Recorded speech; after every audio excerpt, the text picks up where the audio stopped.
अन्ने बंदे दी भी की जिंदगी है। अस्सलाम वालेकुम जी भाई जी। वालेकुम अस्सलाम जी भाईजान। रुको तो सही ना। ओ हेलो। क्या हाल है जी? ओ एक मिनट इधर इधर पीछे वहां अल्लाह ने बंदियो। ओ किथा हो जी? ओ इधर गाल तो सुनो ना अल्लाह ने बंदियो। हेलो। किथा हो? ओ इधर बढ़ो ना जी, उस पास बाहर रहा ना निकलना ना अल्लाह। ओ इधर नहीं हो ओहो यार, इधर नहीं हो यार, इधर नहीं हो। अन्ने बंदे दी भी की जिंदगी है। ओ ओ इधर वालों केड़े रंग पे फड़ने। ओके ओ के सारियां जुदियां पे सड़ने अल्लाह ने दरो। अच्छा वालेकुम अस्सलाम, जी जी वालेकुम जी अस्सलाम।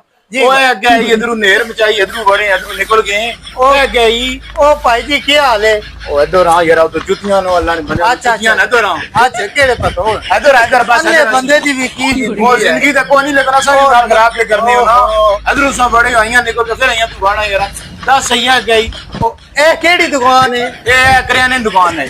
ओहो तेल लेना सी मैं तो। तेल लेना था क्या, जाओ उधर पर थोड़ी जा।